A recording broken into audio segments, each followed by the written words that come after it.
Ciao a tutti e benvenuti in questo nuovo video. Oggi vi porto alla scoperta del primo ristorante coreano di Milano e molto probabilmente anche primo ristorante coreano d'Italia. È un ristorante che amo tantissimo, dove vado a mangiare spessissimo da tanti anni ormai. Cominciamo subito con banchan di patata, kimchi e germogli di soia. Da bere, il ristorante Jinmi offre una vasta carta di vini naturali provenienti da cantine molto particolari. Il proprietario è infatti un grande appassionato di vino e durante l'anno compie un'opera di grande ricerca su tutto il territorio italiano e non solo. Se invece volete rimanere nel tema della tradizione coreana, allora dovete scegliere il soju, qui proposto in una bottiglia old style molto carina. Come antipasto i mandu, i ravioli coreani tradizionali, qui preparati con verdure e carne e avvolti in questa sottile sfoglia davvero molto gustosa. Potete ordinarli sia cotti al vapore che alla piastra. Quelli alla piastra sono chiaramente molto più croccanti e più sfiziosi, mentre i primi particolarmente delicati.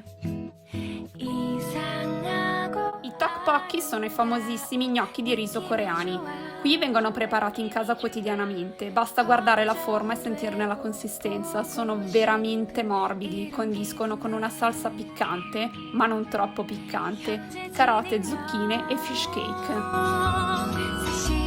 Ma avete mai provato la tartare coreana? Qui da Jinmi fanno la più buona tartare coreana di Milano. È preparata con manzo freschissimo, olio di sesamo, peranashi, pinoli e tuorlo d'uovo. Una volta mescolata, ragazzi, vi posso assicurare che non tornerete più indietro. Diventerà in pochissimo tempo il vostro piatto preferito e ogni volta che tornerete da Jinmi ordinerete questa meravigliosa tartare.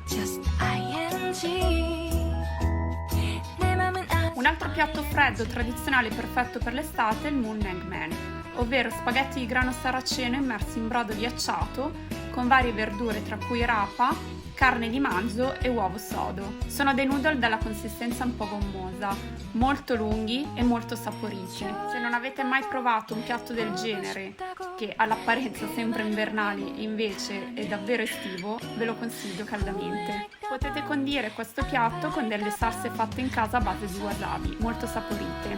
Rimanendo in tema di piccante, se volete qualcosa di più spicy e saporito, allora dovete per forza ordinare il bibimbap, ovvero spaghetti sottili, lunghissimi, in salsa extra piccante con verdure, carne di manzo e uovo sodo. Mi raccomando, da mescolare bene e poi da gustare fino all'ultimo spaghetto. Vi assicuro che sono veramente rinfrescanti nonostante siano extra piccanti.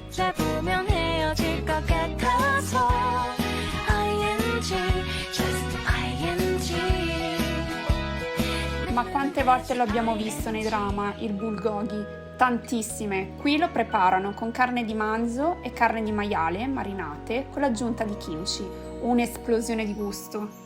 Per gustarlo al meglio bisogna fare un samo, un involtino di lattuga fresca con doenjang, ovvero una salsa fermentata di soia, vi si aggiunge al centro la carne e poi si chiude per bene. Mi raccomando, chiudete bene e fate un fagottino piccolino da mangiare in un sol boccone. Si conclude con l'hot dog, una frittella dolce molto popolare tra lo street food coreano. All'interno miele e frutta secca e cannella, sopra, a piacere, una pallina di gelato alla vaniglia, ma potete ordinarlo anche con gelato al sesamo oppure al tè matcha.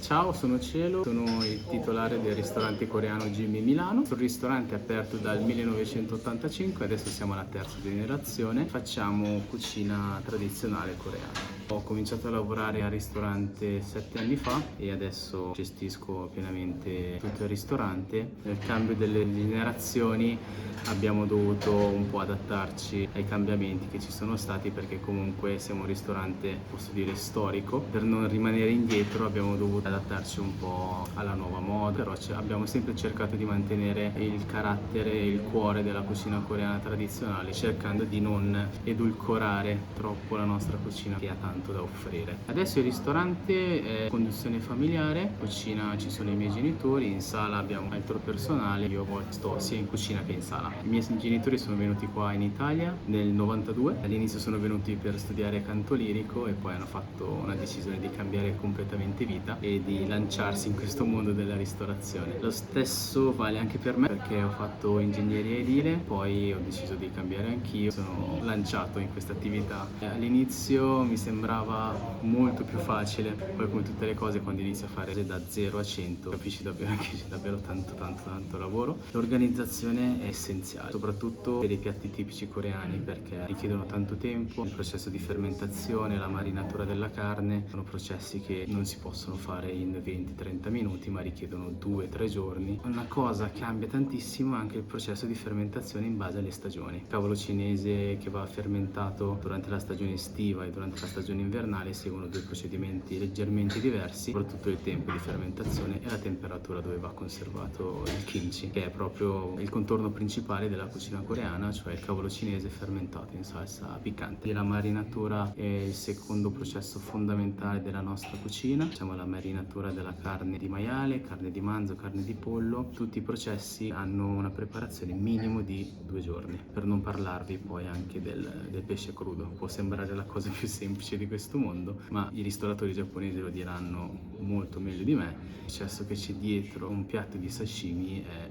davvero lungo. Noi in particolare in Corea consumiamo il pesce crudo in maniera un po' diversa, lo facciamo frollare per provare tutti questi piatti che magari già conoscete perché avete visto K-drama, tutte queste cose. Altri piatti che invece magari non avete ancora avuto modo di vedere e di provare, vi aspetto al mio ristorante Jimmy in via Giovanni Paesiello e quando volete io sono qua ad accogliervi. Ciao!